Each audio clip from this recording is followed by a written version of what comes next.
Okay, here I am with Mike. We're in front of the 7-Eleven. Let's go see what Mike likes. He likes everything. You can buy anything in the store, from underwear to whiskey. Yeah, all on me. There's no underwear in this one. That's strange. What are your go-tos at 7-Eleven? I go to 7-Eleven is iced coffee without sugar. It's really good. You get it at the counter or you get it at the... Here in a carton like this. I go to dinner after golf. Beer, chips, and a tuna sandwich. Hey, I thought you just said you're off snacks. Okay, let's get a Not beer. after golf, man. I know what your favorite beer is. So your favorite beer is this premium malts. I know that's what you like. Ebby's. Since you're buying, I'll go for the yeah, Ebby's. you're going to the expensive one. Okay, well I'll take an Ebby's What too. goes then. best with chocolate chip cookies? Yeah, Ebby's. Ebby's and chocolate chip cookies. No, really. A winning pair since 1948. You can get Hey, beer. wasn't your uncle in Japan? And never mind.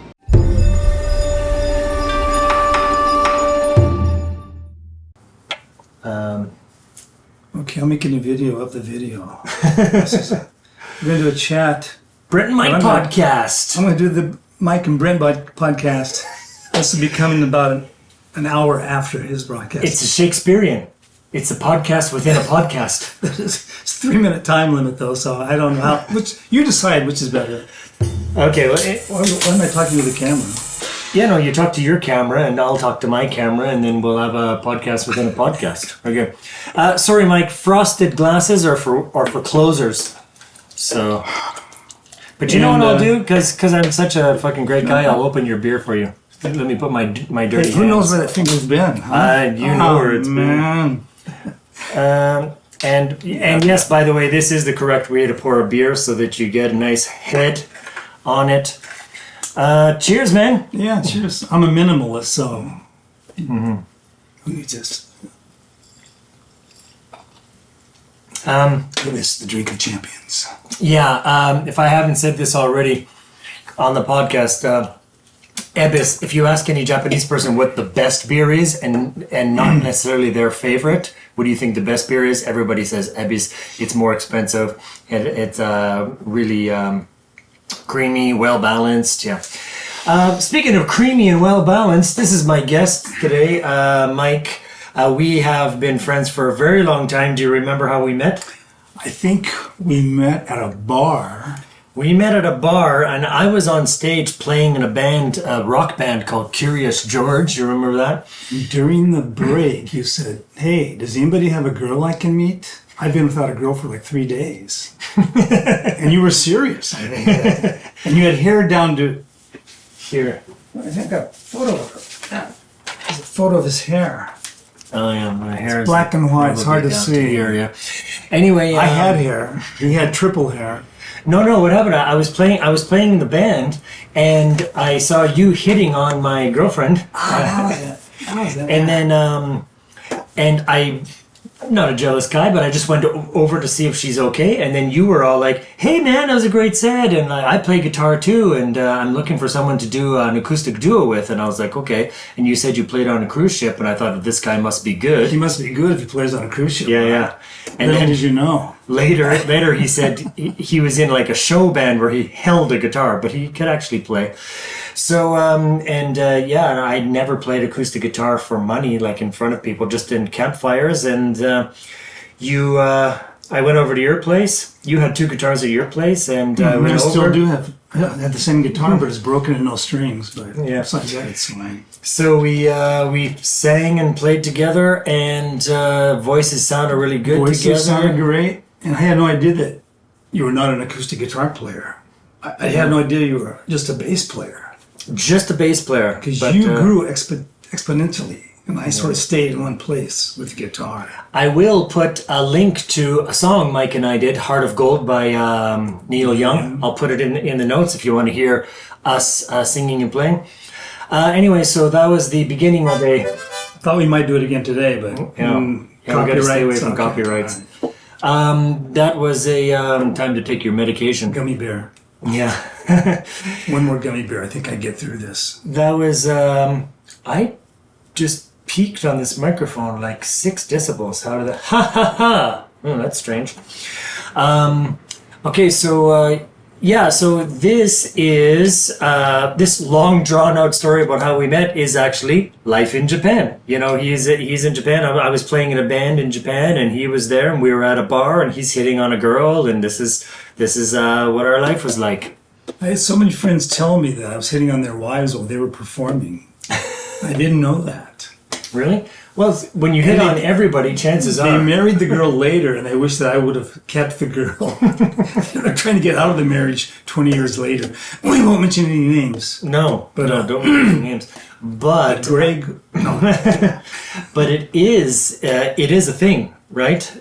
So that how do we say international marriages in Japan? A foreign guy and a Japanese woman kind of often don't end up working out. No. How would you say the percentages of just people? This is just two guys talking. It's just, you know, so we don't know the percentages. We're not following the Nikkei here.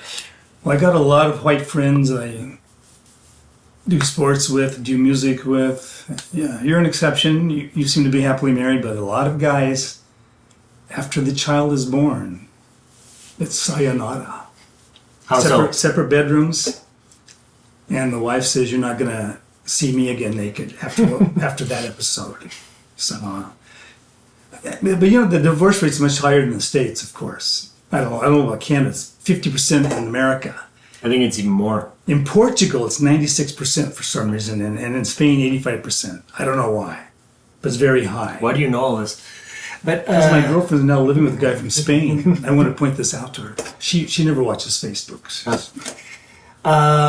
Ex-girlfriend.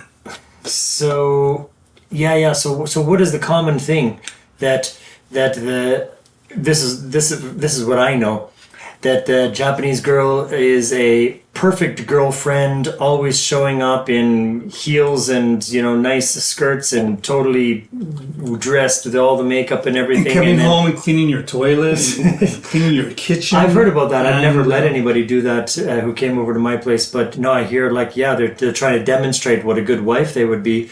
And then after marriage, I heard like right after marriage, then all of a sudden it's like, I'm controlling the household. This is what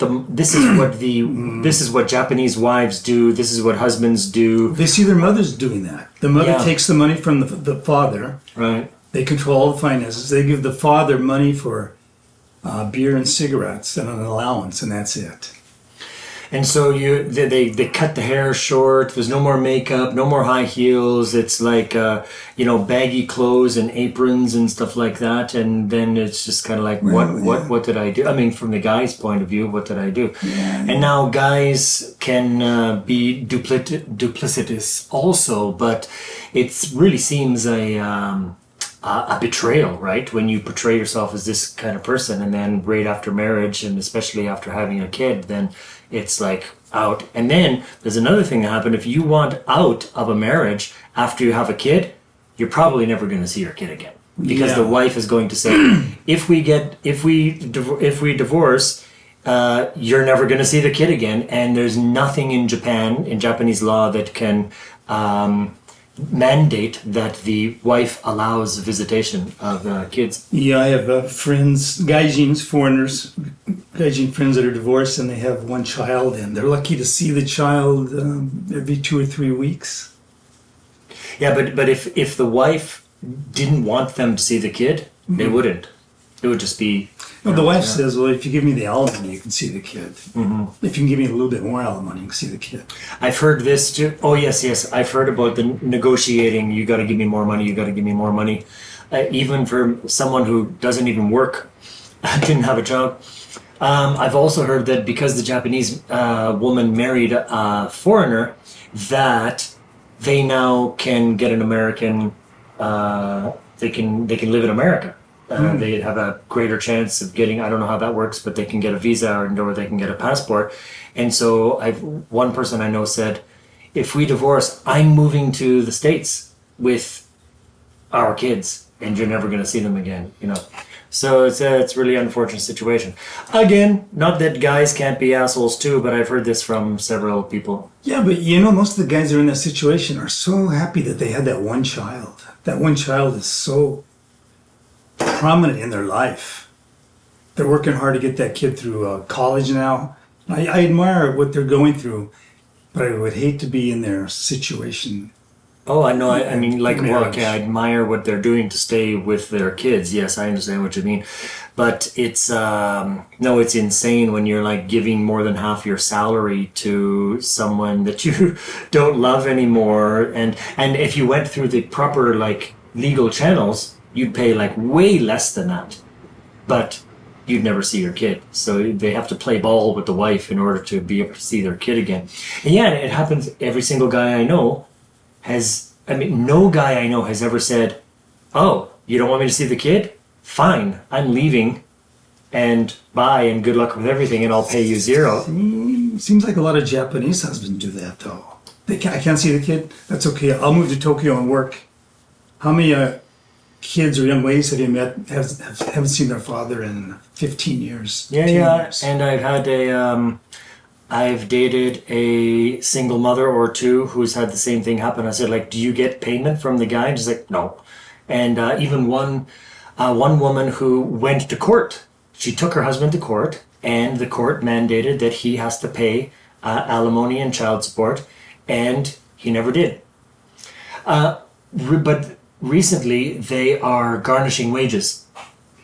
So they will actually call the company and say, not call the company, but legally they'll send a document saying, by the way, whatever this month, this much per month has to go to this person's bank account. And so they garnish wages now. But they didn't a long time ago.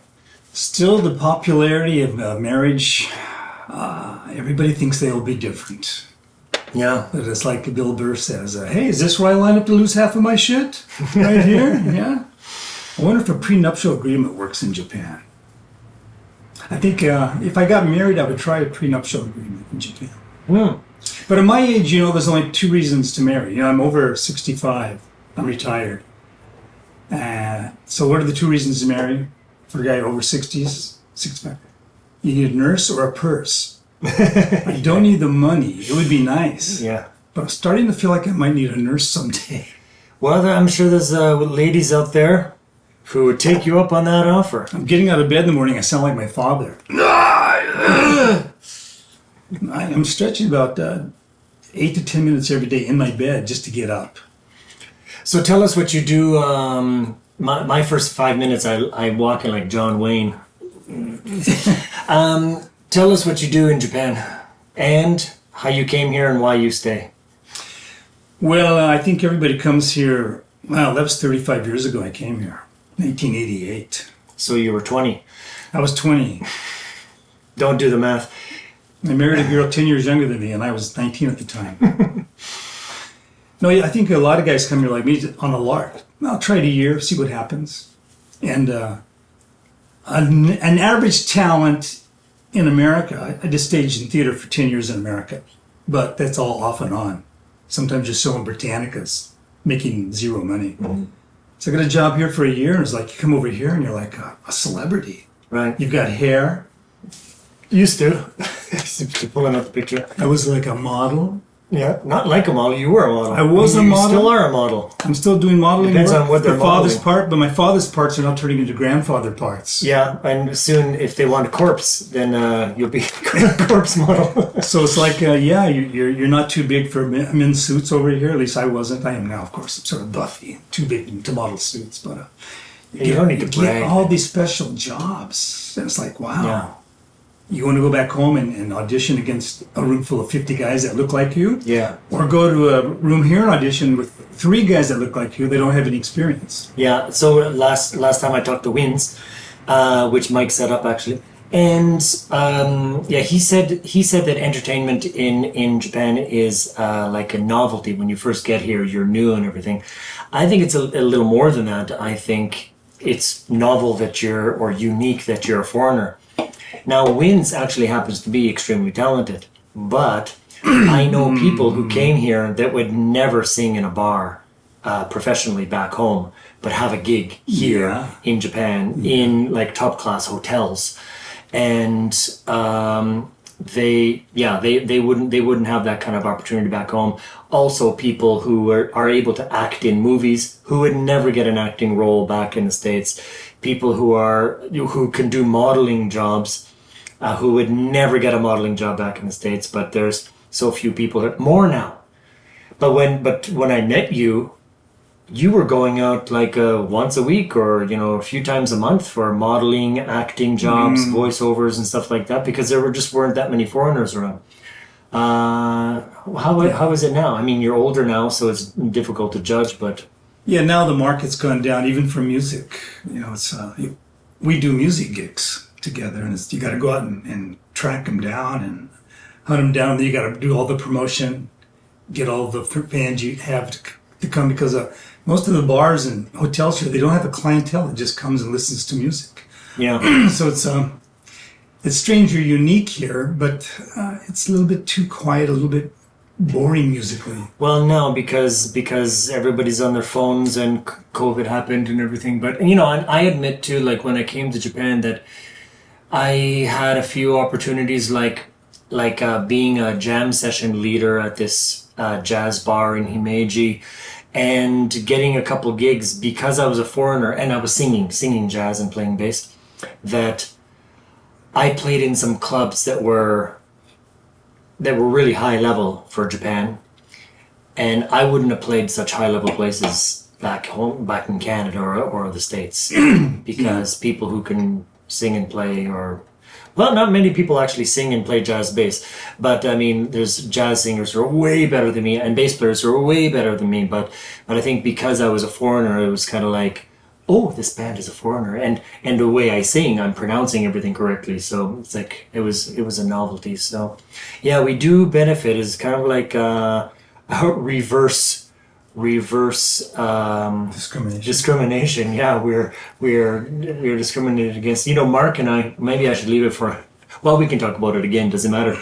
We used to go out for dinner in Osaka, and then if it was early enough, if we went to a nightclub, Giraffe, before 9:00, as a foreigner, you could get in for free. Mm-hmm. And the ticket included a free drink. Mm-hmm. So they were like paying us to like be in the place. Be there, yeah. So we'd go out for yakitori or something like that, and then, or whatever. And then we said, 8:45, let's go to Giraffe. So we'd go over to Giraffe and go in and just foreign face, get in, and we'd go to the bar and get our free drink, and we'd chat a while until like 10:30, and until people started coming in. Actually, people started coming in around maybe 12, but when too many people for our liking started coming in, we were like, okay, it's too crowded in here now. And even at however old we were, at 30 something, we were still the old guys in the club, which doesn't matter that much in Japan. No. But anyway, we took off, and sometimes we'd saw our students. So I was like in the club with Mark talking, and then all of a sudden somebody comes out, Sensei! It's like, oh, hi Namiko, how are you? Yeah. Yeah, there was a disco in Osaka. It was in the Maru building, the round building at the top, which has now been torn down. They would give all the talent, the female models especially. Maru building is not there anymore? Yeah, I think it's torn down now. Yeah. Oh, or it's okay. closed. Okay. At the top they had mirrors inside, and the globe balls and the flashing lights. But you could go for free every night for dinner and drinks. They would just they wanted the blonde girls there, but yeah, guys also. But after you do that a couple of times, it became boring. Plus, you had to go to Osaka to enjoy it. Yeah. Osaka is about 20 minutes away by train from beautiful Kobe. So there used to be a time in Japan where a foreigner would add an international flair to a place, and so that's why they were letting foreigners in for free, because there was an attractiveness about something foreign, and Japanese would never come up to you and talk to you, but it's just that it's like, oh, this club has a lot of foreigners, like it's like kind of international, it's cool, foreigners are cool. Nowadays, my students are way more interested in Korean than they are English. So language or culture? Both. Yeah. And so things have shifted. So now if you're a Korean guy or whatever, you come to Japan, you could probably do pretty well. But a long time ago, like I talked about with Mark, you can't just come to Japan, snap your fingers like the fawns and get chicks, because they don't talk to you. But if you can speak some Japanese and you're young and you go to clubs, yeah, you can do really well, I think. Better than back home, because if you have a little game, you can be okay in Japan, or even if you can just say a few things, they'll just be really impressed with you. But back home, you'd have to have more game. But anyway, Well, you know, Korean, Chinese, Spanish. I can get my face slapped in 5 different languages. Yeah. You know, we've got a lot of old jokes we can throw out here anytime. old indeed. Old jokes. Yeah. So why do you stay in Japan? Like, you in particular have been telling me since I've met you that you're like, oh, I'm tired of Japan. I got to get out of here. One And foot then always out the door, you know. and then you go to Hawaii. That's why he's got this Hawaii. Actually, I went connection. back to Hawaii for 8 years. And I born in Colorado, but went to Hawaii for 8 years. Came back to Japan 24 years ago. So it was when you came back to Japan, that's when we met. Mm-hmm. But you were like, I don't know about this place. You know, I'm going to move back to Hawaii. And then you'd go for a vacation in Hawaii and you'd be like, oh man, I can't wait to get back to Japan. There's, blah, blah, blah. I just think that little meme to you, right? Way to be happy. Take 2 vacations in Japan. Each vacation is 6 months long. yeah. You see that? It's 2 vacations a year. There's a lot of foreigners that you meet on the street and they go, wow, this is so civil. This is so nice. And the prices are so low because the dollar is so strong. So the prices are so low. Even if the dollar weren't strong, even if we were trading at 1-to-1, like 1 cent per yen, still you can't dine out like that, and no tip. Yeah, no No tipping. tax. But I remember when I lived in Hawaii, people would come to me in Hawaii and goes, man, how can you? I would never leave Hawaii. I have to go back to the mainland. And now they're saying that to me here. If I lived in Japan, this is great. The food, everything, the people. Okay, yeah. So elaborate. What's great about living here? Oh, you got the 5.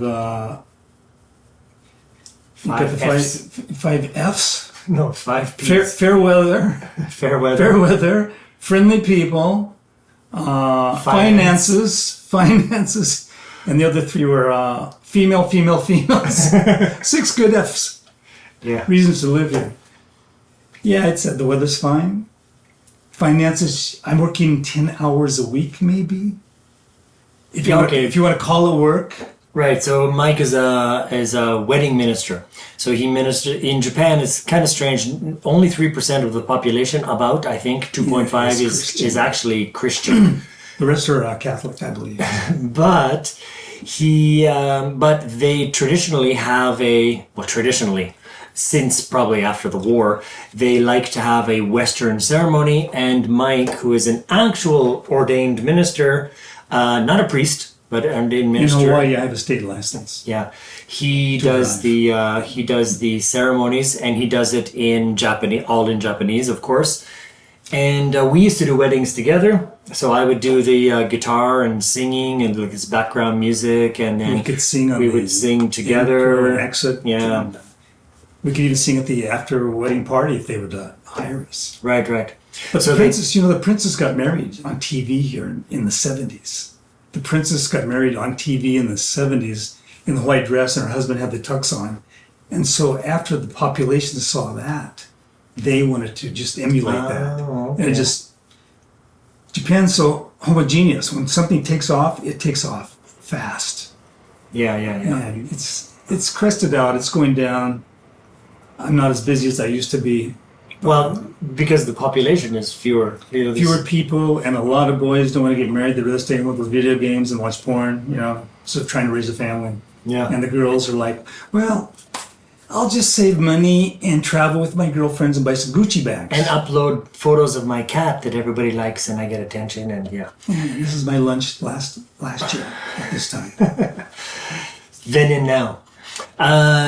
So there's it's not without its problems. The population is going down. But that's why Japan seriously needs foreigners. They need young foreigners. And the Japanese government, I'm not sure you don't listen to me about politics because I don't really know, but apparently the official line on this is They say that they don't want foreigners in Japan because, like, especially the right wing, candidates, they're saying, no, we don't want foreigners in Japan. In Japan, we got to keep Japan Japanese. So no Iowans can come in. But at the same time, they know they need more foreign workers, or Japan is going to collapse. So while they're saying that, through the back door, immigration is just letting in tons of foreigners. We just came from 7-Eleven. The girl in the back was from... The girl there were no Japanese at the Miramar. 7-Eleven.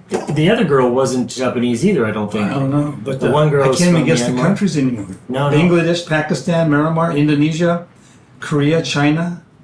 Yeah. Kids that'll work all through the Christmas holidays and never go home. Yeah.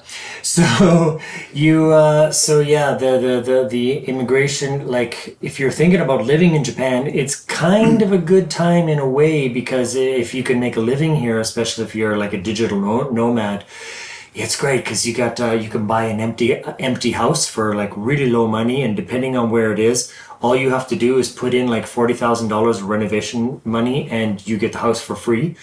And some places don't even require that. They just have houses that you can kind of have, or that you can buy for super cheap.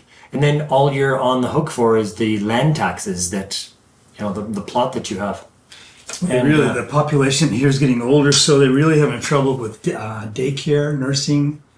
So they want the young Filipinos to come over, but their Japanese level has to be at a certain level to get in and work. Well, they have a deal with the Filipino government, and they send them to Japan, and in the first year they train them in Japanese and nursing at the same time, and then they start working after a year and continuing their Japanese studies, and then they end up being able to live here. The only problem with Filipinos is 80% of the,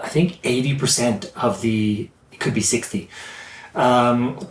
of the Filipino economy is people outside of the Philippines sending money back to the Philippines. Yeah, it's not 60, but it's not even 60. I don't think. No, I think it is. At least, it's high, that. Well, yeah, there's a special Filipino name for those people. That means heroes. They go outside, they send the money in, and you'll go into the Philippines. When you travel to the Philippines, you'll follow these heroes that come back to their country, and they're like. Right. They're like tipping people that work at the airport. It's like, here you go, here. It's like, thank you. Bring in your money. Interesting. Okay, so you're minister, so you don't work that much, but you get paid. You get paid a decent. You get paid a lot for what you do, and per hour. Yeah, it's a lot. Yeah, it's only 10 hours a week, though. Yeah. But it's enough to live. And then during the week, as long as I've known, you've basically been like semi-retired since I met you, because you only work Fridays, Saturdays, holidays, and some other days. And then you had the odd modeling job or acting job. And so basically you're just like, you're semi-retired for years. And then, so you said the 6 Fs, you like the weather here. What else? You like the food here? You don't eat that much Japanese food. Yeah, what do you eat as Japanese? Food is great. I've cut out red meat, so... yeah, but Japanese don't eat that much red meat either. A lot of pasta, a lot of ramen. Oh, yeah. Chicken curry. Curry's great in this country, and lots of curry. And not spicy. The cultural restaurants here from Nepal and India and this country and that country, I could do that every other day. Get a big naan piece of bread and some Nepal curry for like $6 a meal. Yeah.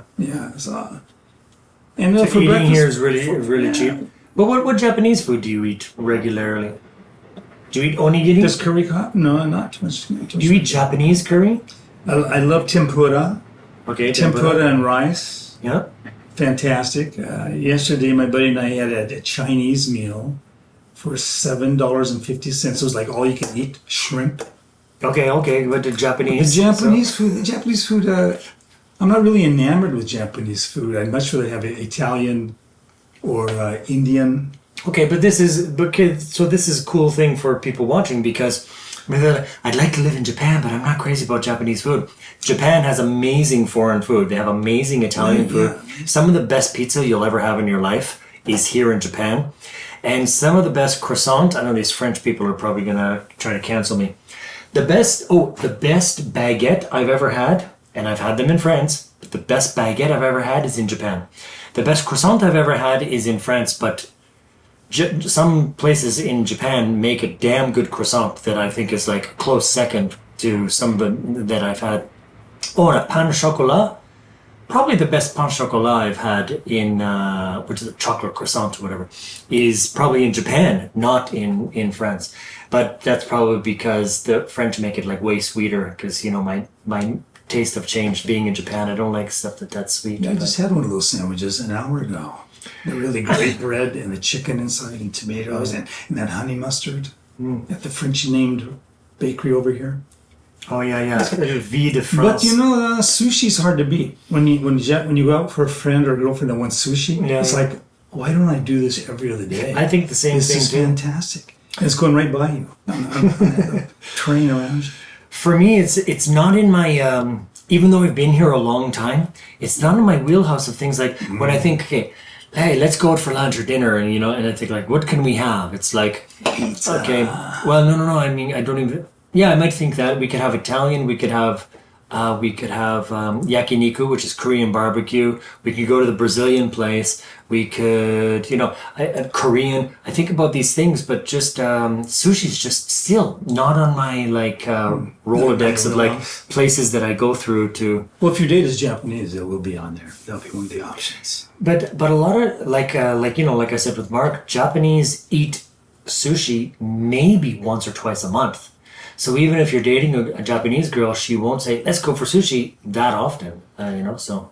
There's places that have these great dinner sets from all different countries. You can get the whole set with different foods at it for $9, $10. They do that in the States, don't they? Do they do that? Do they have? I've been away for so long. Oh, you know what they have? I haven't traveled in 6 years. You know what they have back home is they just have a meal big enough. It's like you get a steak and a baked potato and salad and French fries and stuff like that, and then that's enough. But in Japan, it's more like course meals. Yeah. So you'll get the salad first, and then they'll bring you a soup, and then they'll bring you the main course, and then they'll bring you dessert, and it's all kind of included in one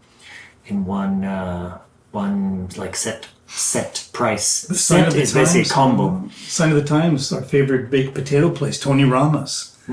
Tony Rama's, great restaurant on the beach, great view. Didn't make it here, closed. I think COVID had a lot to do with that, but still. But every time I went to that place, there was a lot of people there. Yeah, service was a little slow, but great place for when I ate ribs. Great place for ribs, but baked potato with sour cream. I don't even know where I can get that in Japan. No, you can't. No, not unless you make it yourself. There's not like a Mr. Steakhouse here or anything. Yeah, but there is Wolfgang's Steakhouse, but that's like a premium price. So no, but what I'm saying is like if you're not crazy about Japanese food, you could live here your whole life and not have any Japanese food and be totally satisfied with the places you can find. Especially in Kobe, it's so westernized. That's true. You pick the lane you want to go down. You could just meet Italian people and eat Italian food for weeks if you wanted to. Yeah. Like name if you're living in Osaka, like you name a country, you could probably eat that food. Mm-hmm. There's in Osaka, there's an Ethiopian restaurant. There's an Urdu, what is that? Pakistani restaurant. There's Indian, Bangladesh. I don't know about the Singaporean place, but what is it? Not Singapore. The place in Kitano we used to go to all the time. Curry. In Kitano? Below India. Sri Lanka. There had the Sri Lanka place. That Sri Lanka place has now become the Indian club. Vietnamese, Thai, great Vietnamese and Thai food here. Thai food everywhere. And they will keep the spices down for you too if you're not used to that, because Japanese do not like it spicy, basically. Every time I eat that, I want to get a massage somewhere so I can. And it costs me $80 for some reason. Yeah, would you say you're getting older when a girl comes up to you and says, hey, massage and happy ending, $40. I'm thinking, wow, massage for $40? All right. Sounds pretty That's when you good. know you're getting old. Yeah. What else did she say? I'll just take the massage. Yeah. But speaking of massages, you get a legitimate massage in Japan for $28 for an hour. 3,000 yen. Not even $28. 3,000 yen is like $21 for a 1 hour massage, and you don't have to tip. I do tip though. Oh, really? I do tip, and the response I get is like, no, okay. Wow, really? A $4 tip? I'm thinking I spent $25 for an hour massage. I feel guilty. Yeah.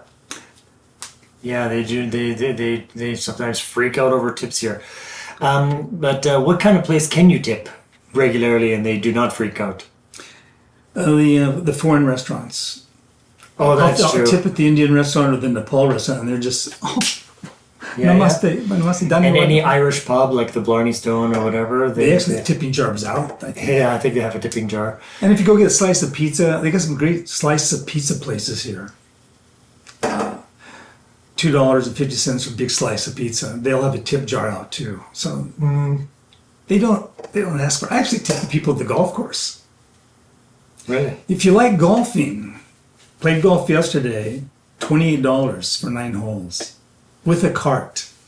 Wow. Yeah, it's just golfing's really less inexpensive, and I think the golfing in Japan is more beautiful than the golfing in Hawaii. Really? Wow. Price here is a third of the price, and you actually have more kinds of vegetation in Japan.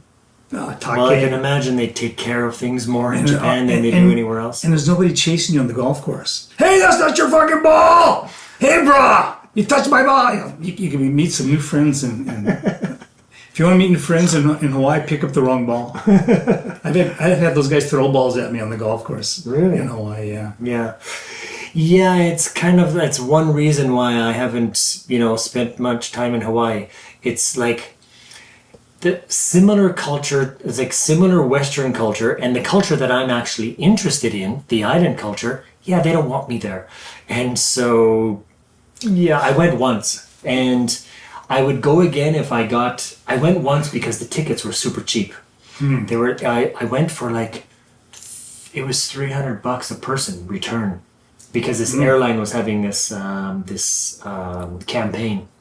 So yeah, I went, and glad I did. Hawaii's a really nice place, and I didn't come across any of those things. The local people were really nice, but I know from you and from others that I can be like, oh, you want to surf in Hawaii? Yeah, good fucking luck. You get punched in the face. Yeah.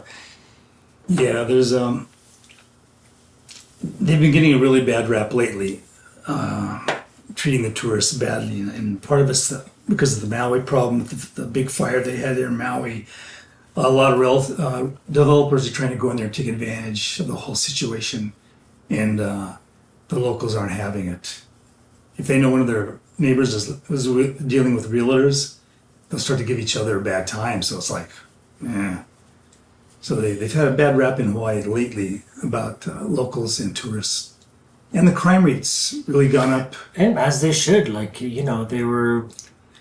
Yeah, they were raped over years ago. The queen gave up her crown voluntarily, dressed in black on that special day. I mean, and it couldn't have happened if some islanders hadn't let it happen, but at the same time, it wasn't a majority of people who decided to let Dole in there. Dole pineapple, yeah. So yeah, now the population is 25% white, like me, 25% local, only 25%, and then 50% of Chinese, Filipinos, Koreans. I heard, but at the Second World War, 40% of the population of Hawaii was Japanese, actually, and still now there's a huge Japanese population in Hawaii. Yeah. The greatest population of Japanese outside of Japan is still Brazil. Oh, yeah. A lot of farmers went to Brazil long ago. You know why? Because Portuguese language? No, there was Sugarcane? they were having problem. I mean, Japan was always poor for the longest time. It was a dirt poor country, and then Brazil wanted to increase their Farming capacity? Yeah. And so they were offering visas to any farmers who wanted to come. They're offering land. It's like, we have land for you. And so the people in Japan were like, well, I'm not doing well here. I've got this land, and I'm working to the bone and barely scraping by. So why not? So they just packed up and took a boat, whatever the 4-month journey. That time it's probably a month. The month journey to sail all the way down to Brazil, and one person died, one person was born, and then they got free land and started farming there. So. Well, a lot of populations, Chinese, Indonesians, some Japanese, went to Hawaii to work in the sugarcane fields. Yeah. The Japanese thrived better than any of the other groups because the Japanese government, I assumed it happened in Brazil too. The Japanese government said, okay, you can go to Hawaii for sugarcane, you can go to Brazil and work the farms, but for every 7 guys that go, one woman, at least one woman has to be in that group. Oh. The Chinese would send 100 guys and no women. Oh. The other countries they just send guys. So they had no sense of community. So the Japanese had a sense of community, and they just grew, and they thrived where other groups didn't do so well. Interesting. Busy women. Maybe it's more than one. 7 to 1 doesn't sound good to me. But, Yeah. but better than nothing. Better than 7 to 0. You're not a woman. I was going to talk to you about that. The life expectancy for women in Japan. Life expectancy for women in America is like 78. For men, 74 in America. Yeah. But in Japan, men life expectancy is like 78, and women's is like 86. No, in Japan, for men it's 82, and that's why I want to live in Japan, because I'm a man. I can live longer that way. And for women, it's 88 or 89 even. So if I become like transgender in Japan, yeah, you'll live longer. I can live a really long time, like 88. Yeah. Unless. No. So, I was going to say a joke, but it didn't make sense. Sorry, let's stop. So, yeah. Okay, It's and a tough so. room. It's a tough room to But play. what was with you always saying, like, while you were here, you're like, I don't know, I want to go back to Hawaii, and then when you're in Hawaii, you're like, I want to go back here. It's just your character, or you like, there's something about Japan. I'm a Rolling Stone, Brent. I'm a Rolling Stone. Rolling Stone gathers no fleas, or something like that. Something like that. So what things about Japan do you or did you not like? Oh, you are isolated over here, but I'm an Ipiki Okame, a lone wolf anyway. Isolated how? As far as family, Okay, yeah. family's far away. But now the family is so spread out anyway, like Florida, Arizona, California, and they're a lot older than me. Not really, but they seem older than me. So I go back home. Now if I go back home, I've got no driver's license. Hawaii wouldn't give me a driver's license because they were against anti-terrorism. Couldn't get a driver's license after 35 years. And you feel like a stranger in your own backyard. And Okay, but that's going abroad, but here in Japan. So yeah, lack of a family. So if you when you came to Japan, when we came to Japan, you're kind of like, you had no family. You're really alone. But nowadays I find with FaceTime or whatever, you Skype, when you like, when I still use Messenger maybe. When I chat with my parents, like, I've got a coffee, they've got a coffee, and I'm chatting with them, it's like we're in the same room almost having a coffee. Like, it's really close. It's not the same, I know, but it's like, it's really damn good. But when I came, the way I talked to my parents is, when I first came outside here, in that green public phone, Yeah. long distance. yeah, I would have to get a bunch of 100 yens or buy a telephone card. Remember that? Yeah, remember the telephone card? Telephone card. Yeah, put it in there and make they had like international telephone cards. Yeah. And I still have those sitting in my head. and then you go to a public phone and call, and then there was then I finally got a phone in my apartment, and I would use that, but like calls were exorbitant.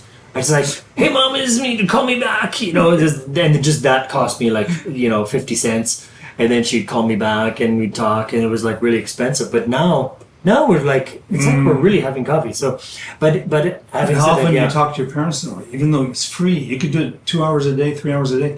I don't even talk. I talk to a family member once a week at the most.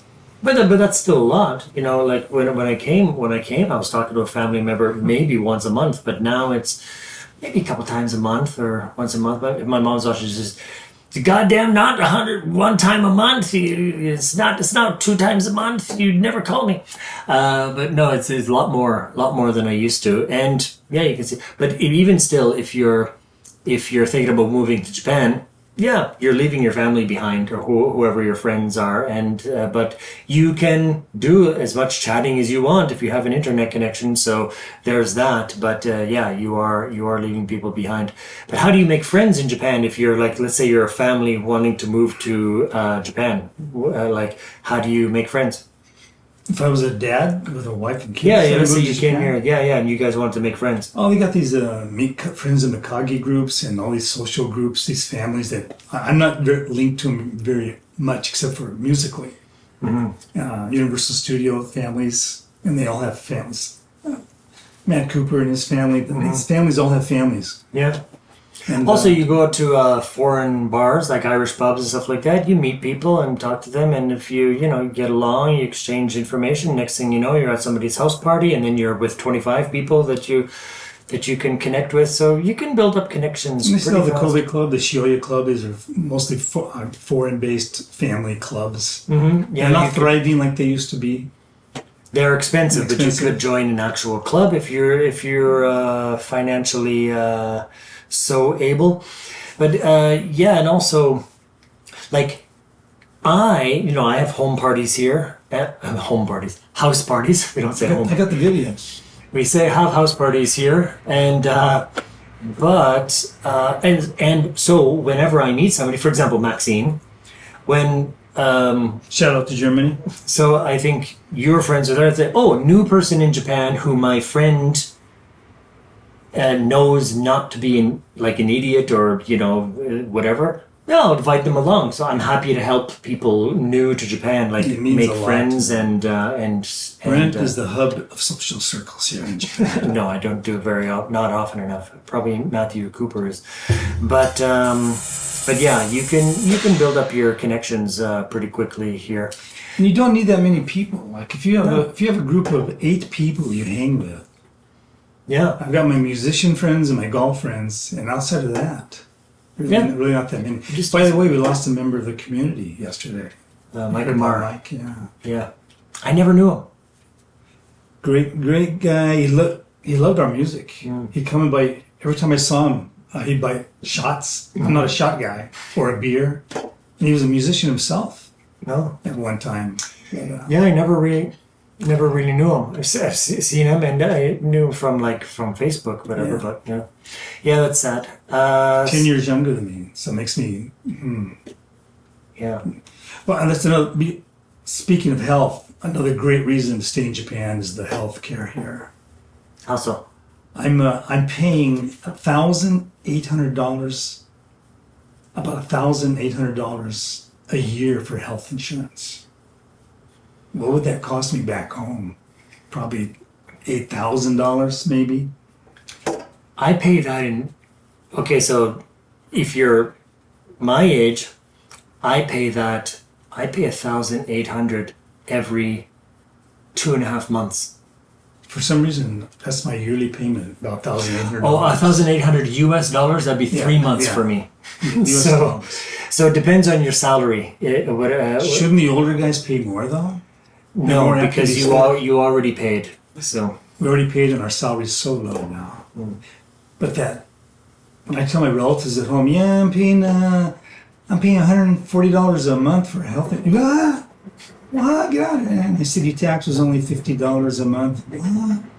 So healthcare is great. I think you can live a long time here if you eat the right foods and don't become obese. By the way, the biggest city in America is obesity.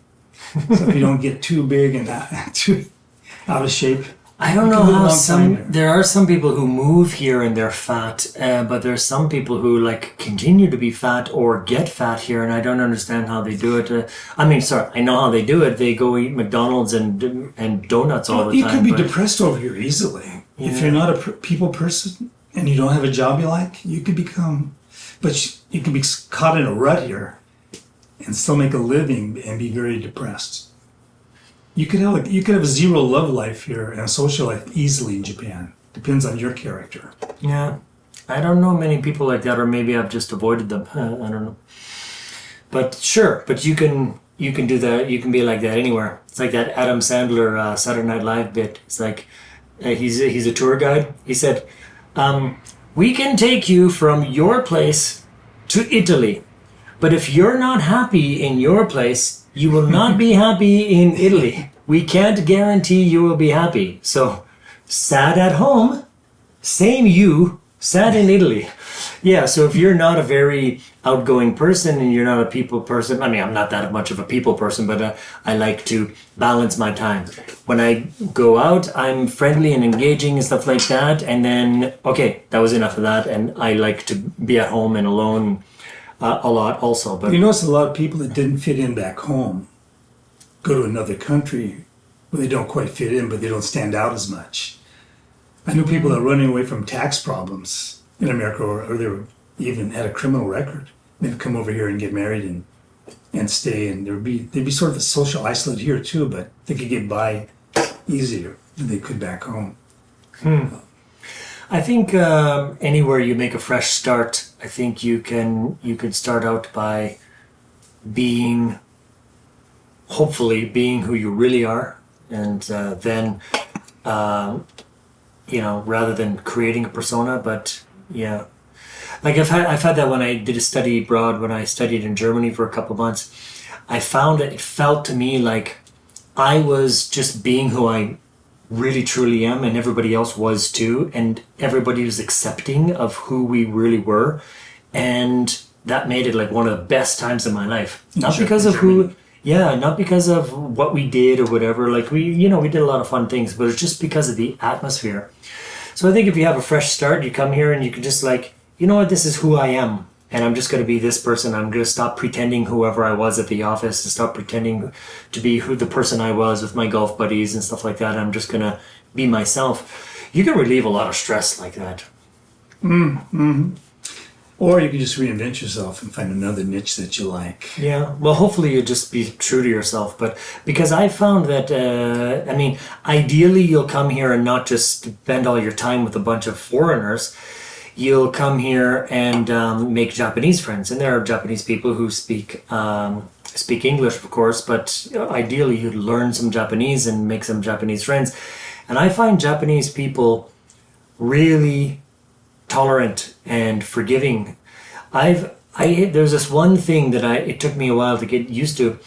People would criticize something about my personality. Say, "Oh, Brent is selfish," whatever. And I would kind of like, okay, well, fuck you. I don't, I was going to talk to you about that. and then, but I would find out that the person actually liked me. They pointed out this one Japanese thing. person? Yeah. Oh, okay. This one thing that they didn't like about me, or they noticed about me, but they didn't throw the baby out with the bath water. It was just kind of like, okay, well, I don't like the selfish, but otherwise it's fine. And so something like calling somebody like when I was back home, if somebody called me selfish, it was because they didn't like me and they didn't want to spend any more time with me, and they thought I was selfish and like, fuck that guy. But in Japan, when I heard that, I was like, okay, well, basically they're saying fuck this guy and they don't want to have anything to do with me. But it wasn't like that. They would simultaneously notice some trait about you that they don't like, or that was like interesting or funny, and ignore it and keep the relationship going, which I really, really like. Because you can not like something about somebody, but still, We both know people that a lot of people don't like that person, but we can get along fine with them here. That's another thing too. Yeah, it depends on who you are. But I find Japanese like that. Japanese are like that. They can not like something about you and still maintain a relationship with you. But Japanese, I talked to my foreign buddies from Canada and America. I've known these guys 20, 25 years. We don't have one Japanese guy that we want to ask to go join us for golf. There's just no... You had Masashi here. Yeah. He's one of the few guys you could go hang out with in Japan. But I don't know one Japanese guy that I really want to spend time with. Why not? they don't have any, but no similar interests. They feel nervous around me because their English isn't good. They got to be home at 6:30 to be with their family. They can't go out long. They don't pick up the tab sometimes. If they pick up the tab, I'll go with them all night long. No, it's just there's no interest. It's like there's a lot of beautiful Japanese girls you could go out with, but there's just no substance there. It's for me with guy friends, it's been very unfortunate. But I think the main thing is, for me, there was two types of Japanese guys that I would encounter. One were the cool guys that I wanted to spend more time with and I'd exchange, information with, but who ended up getting married by the time they were 30. And then with their family life and their kids. Friendship. Yeah, and then they I haven't seen you in 3 years. And that happened with Masashi for a long time. I didn't hang out with Masashi. You knew him when he was single? Yeah. Oh, I didn't know that. When after he got married and had kids, he didn't have much time to spend with us. But after his kids got older, then he was around a lot more. And so there's cool guys that I would like to hang out with, but they're just so busy with work and family that there was no time left over for some foreign guy that he met, and who is having a house party or wants him to come see his gig. And then there's the other kind of Japanese guy who they come up to us in the bar during our breaks when we're playing, and they say, "Hey, America, yeah, you American, yeah, my English, let's speak English," like that. And it's like, dude, just don't be a fucking jackass. You don't know. Just come up to me, and I've told some guys this. Just said like, "Hey man, really nice to meet you. Hey, and I told them in Japanese, I have an idea. When you come up to foreigners, just say, 'Hi, like, what's your name, Kenji?' Okay. You don't say, "Can I practice English on you?" Yeah. I mean, even that's okay. Can I practice English on you? Even that's okay for me, but but I say like, "Hey, you know what? All the America, yeah, you don't have to do that. Just Because go I'm up to from somebody." Canada. That's true. But just go up to somebody and say, "Hi, my name's Kenji. What's your name?" And then anybody will talk to you. But when you're all, "Yeah, America, yeah, Taylor Swift," just By the way, she told me who things. to vote for. I'm still waiting for her and Tom Hanks to decide who I'm voting for president. Because we had it just in the taxi. We took a taxi together recently. Remember? Oh Yeah. Hop into a taxi with our guitars to go to a live gig. And luckily, the guy finally pulled over for us, somebody. We were happy to get a guy, but then it was a scene on Saturday Night Live because No, he was like where are you from? Lost in translation. Lost in translation, yeah. Right. So as soon as he found out where you were from, what did he do? Yeah, he said, like I said, I'm from Canada, and then this is kind of a Japanese thing. Yeah. They just start randomly naming things from your country. Places from your Vancouver, Ottawa. Yeah, and there's a Niagara Falls, nature. And we're thinking, why didn't we have the phone on? This would have been great. Why didn't we? And then when I said Hawaii, oh man. Yeah, he's just mountain, Diamond Head though. Yeah. Waikiki. And I don't know why they're trying to make a connection. They're trying with us, but they're just naming random places. It was like the Saving Private Ryan scene when they captured that German guy and they made him dig his own grave. Yeah. Clark Gable. Bugs Bunny, cool guy. But, okay, we're not going to shoot this guy. We can't shoot this guy. He loves Bugs Bunny, Mickey Mouse. They let him go. 2 days later, he joins the Germans and he's shooting back at him. Yeah, of course he is. Yeah, if I were German, that's what I would do. It's crazy. Yeah, Lost in Translation. Fantastic. Yeah, I recommend. If you want to understand Japan and you're a foreigner, watch those 3 movies: Mr. Baseball, Tom Selleck, Lost in Translation, Bill Murray, and Gung Ho with Michael Keaton. Yep, we talked about Gung Ho and and Mr. Baseball with Sean, episode 1. Oh, you talked about that? Yeah. Great movies. Yeah. Yeah, the Michael Douglas movie in Osaka too was A Black Ring. Black Rain. Yeah. Yeah. Wasn't that funny? But culturally, I would recommend. No, it was great. The brash American meets the careful Japanese, and Cut off the finger. Yeah. That's great. And they have a good but really fake kendo scene in there where they're all doing kendo. Brent did kendo years ago. Yeah. In, what was that town called? Kakogawa. Yeah. The countryside, a whole new world, huh? Yeah. I lived in Tokushima, hours from a small island, and they had a broken phone at the station. We could call home for free. Really? We could call people, Gaijins were lined up. I tell, don't line up, man, they're going to find out about it. Maybe 3 or 4, sometimes 8 guys lined up. They're all talking to the country for free. And I thought, man, if I could just have that phone last until Christmas. It lasted for 6 months before they shut down the phone. Wow. Free long distance calls anywhere in the world, public telephone. I wonder if somebody like did that on purpose just to give the foreigners a break. I don't know. Because you were in Tokushima first? Yeah, Tokushima because so first, was Wins. That's where he went first. Oh, Wins? Yeah. Tokushima's on a big no, island was he south of Kagoshima? here. Sorry, he was Kagoshima. Yeah, I think I've talked to him about this. I would have remembered Tokushima. Sorry, he was Kagoshima. Anyway, sorry. Same thing. It's all Japan. All those fairly big-sized cities outside in the countryside are now, population's going. We need some Filipino nurses. We need some young blood in these cities. The population is going down. Okay, speaking of nurses, how about, what was I going to say? Yeah, okay, so dating in Japan. You have experience? You have 40 years experience in Japan since you were 20 years old? Yeah, you know, I never saw myself getting married in Japan. Why not? Lack of commitment. I met a girl 3 years ago that wanted to get married, but I didn't want her to, so she left me. No, I would have married my last girlfriend, but she wanted 3 babies, and I said at my age, maybe 1 at the most, so she's now living with a guy from Spain. Not a good match. Viva España.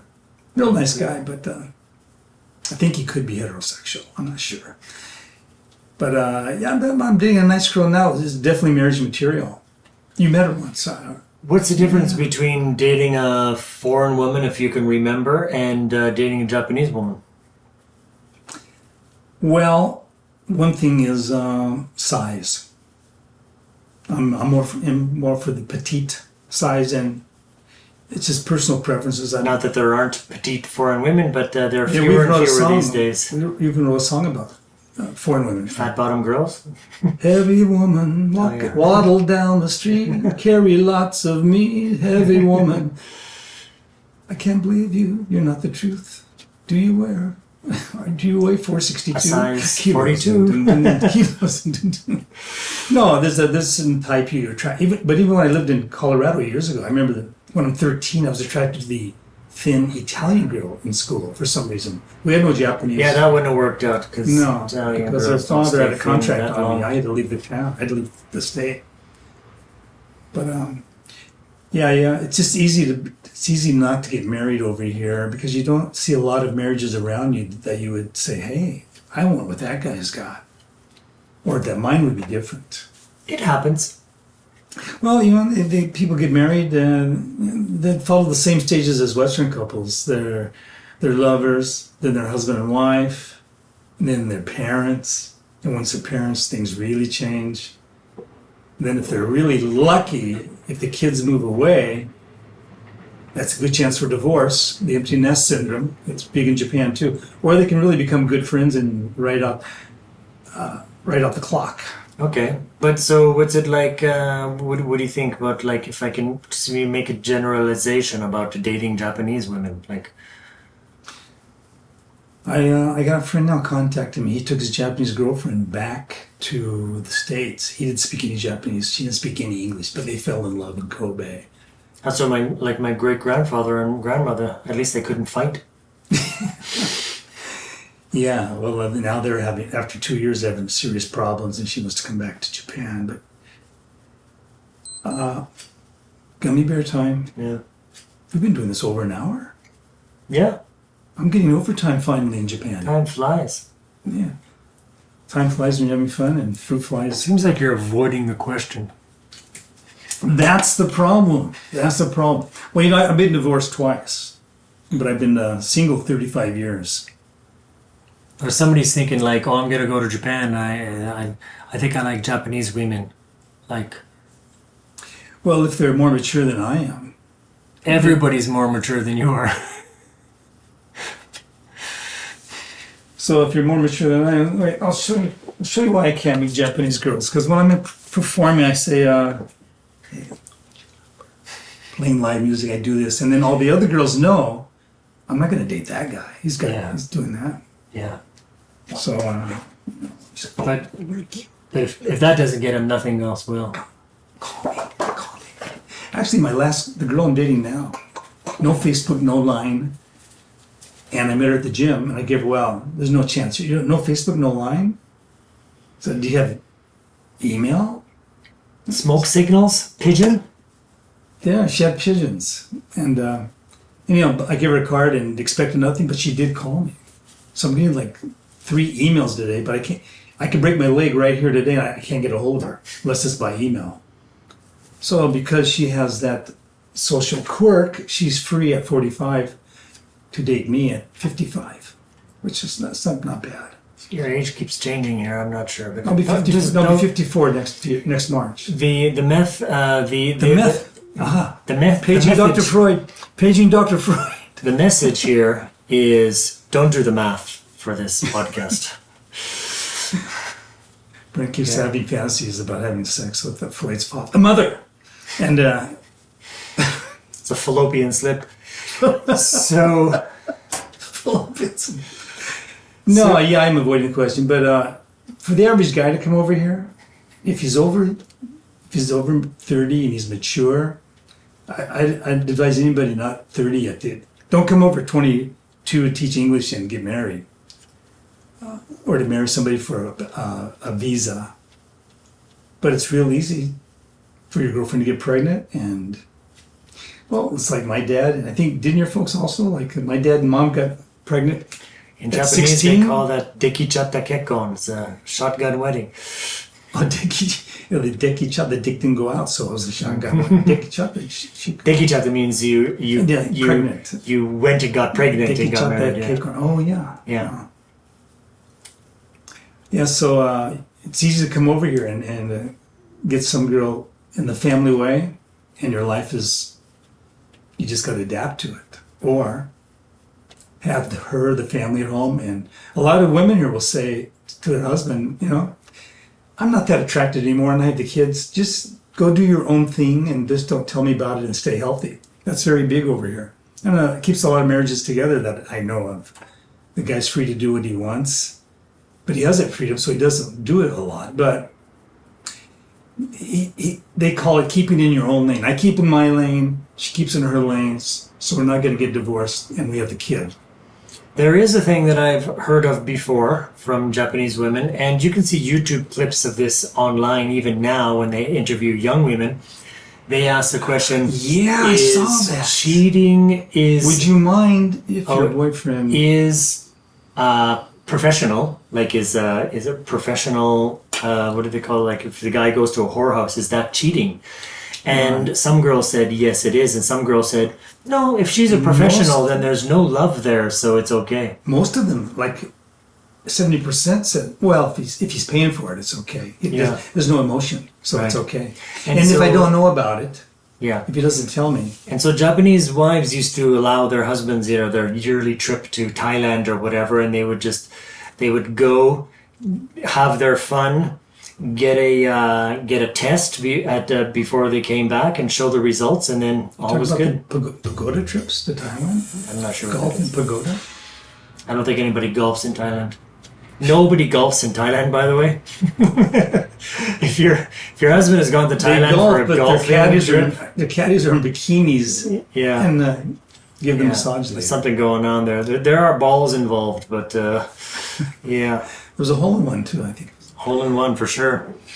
Yeah, I haven't been to Thailand. I used to go to Thailand every year, up to a month at a time. But for 5 years, I haven't left the country. I'm becoming old and boring. Well, on that note, if you have, on that note, we started an hour ago talking about marriages in Japan, and now we're ending. Yeah, talking about marriages in Japan.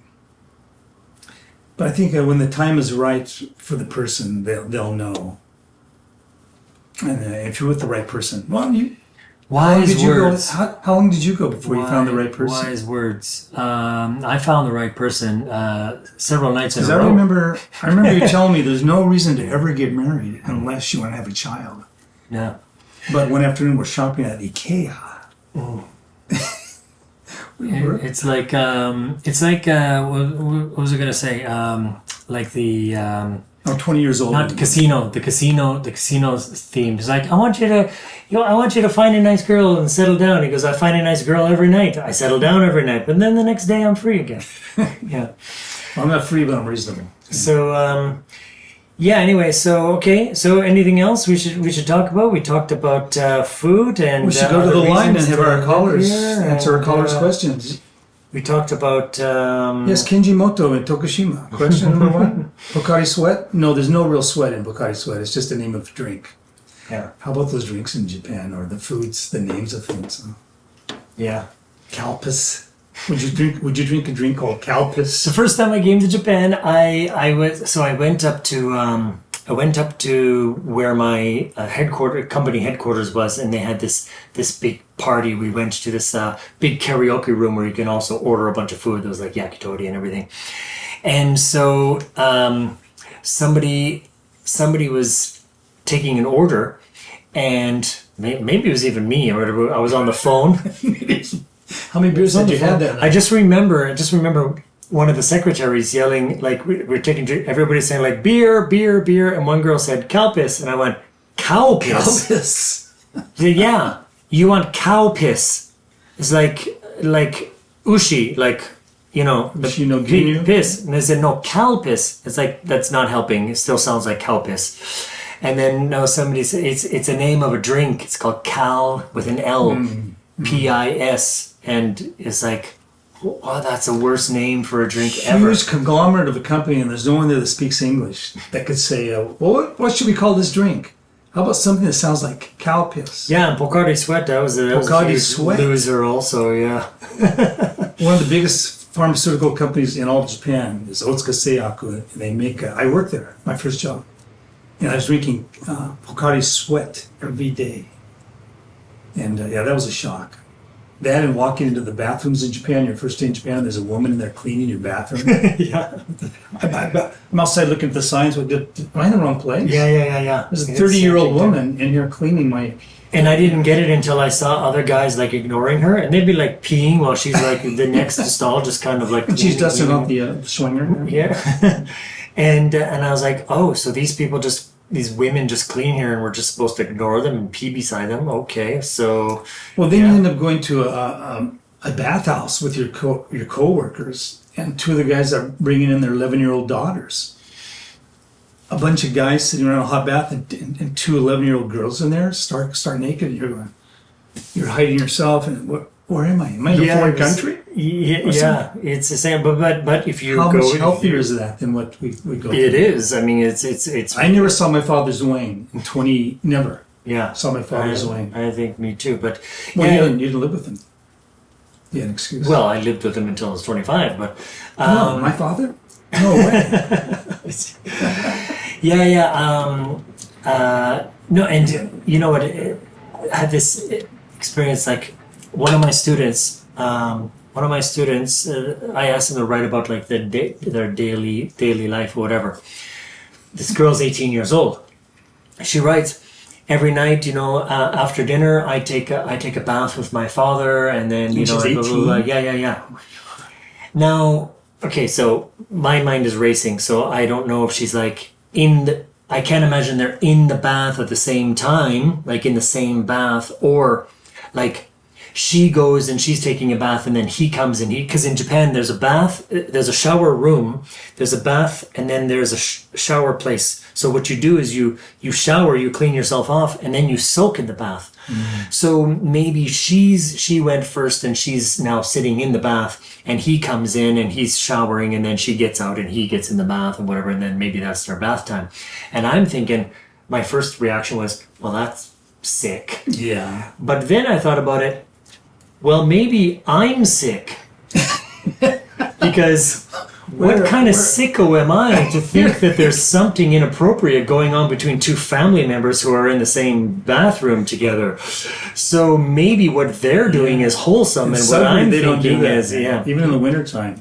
So maybe what I'm thinking is sick. So I thought, this is a little bit of a culture difference. Now, don't go thinking that all Japanese people, especially when they're older, take baths. And I've actually asked one of my students, a middle-aged woman, I asked her when she stopped taking baths with her kid. And she said, when my kid was something like 10 or 12 years old or something like that, she would say like, okay, let's take a bath. And he just said one time, he said, you go ahead. And then she thought, okay, so now I know he's like at the age where he doesn't want to take a bath with his mom anymore. And so might have been earlier than that, but it's probably somewhere around 10 years old. He said, no, you go ahead. And so yeah, I guess it just kind of naturally happens with most people. But if it doesn't, like, who am I to judge? Whatever, I don't know. So yeah, I had a foreign friend here from Philippines, and he says, yeah, I take a bath with my daughter. She's 10 years old. I think I'm going to have to stop pretty soon, but for the kid, it's so healthy, I think, to not grow up with that. And Japanese in general, the whole population, they grow up with that. Things like pooping and farting and peeing, they talk about their health all the time, and it's kind of good because when somebody has a health problem, they tell their family about it, and then they go to see the doctor. But when I was a kid, I would not reveal anything about my body that was happening. That was like, hey, is this pimple here? Is that normal to get a pimple like here or whatever? I would never say anything to anyone. I would just like deal with it myself, and that's not healthy. Of course, it was just a pimple, but you could have something else wrong with you and just never say it because you're ashamed. That's one. Yeah, I think that's one kind of really healthy thing about Japanese. Now they do tend to, like Mark and I think, families do tend to talk about their poo a little bit too much, I think, but in too much detail. But hey, to each their own. Yeah. So okay, man, great. Well, we'll definitely have you back.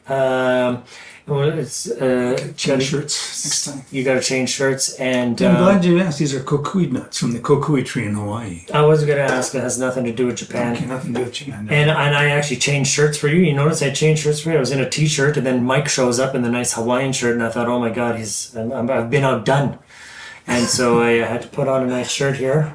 Yeah, I guess this doesn't have anything to do with Hawaii, except the Okinawa graveyard is in Hawaii. We covered that. Yeah. Remember you lived in Hawaii for years and you thought your uncle was buried in Okinawa, and then it turns out he was like 20 minutes away from you? Country folks from Kentucky, your son was killed in Okinawa.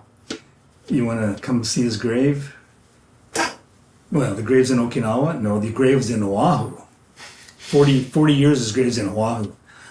Finally, my brother looks online and goes, hey, he's not in Okinawa. Uncle Eddie's not in Okinawa. He's 2 miles from your house in Oahu. So it's like... Oahu, Okinawa, the same country, yeah. Yeah, well, it makes sense that they want to bury him on American soil because that's like a real thing. Neither grandparent ever flew on an airplane. They had a free trip to Hawaii offered to them. You want to come see your son's really? Grave? Free trip. You want to come to Oahu and see your son's grave? We'll pay for it. We got the crows coming and the plowing and the corn.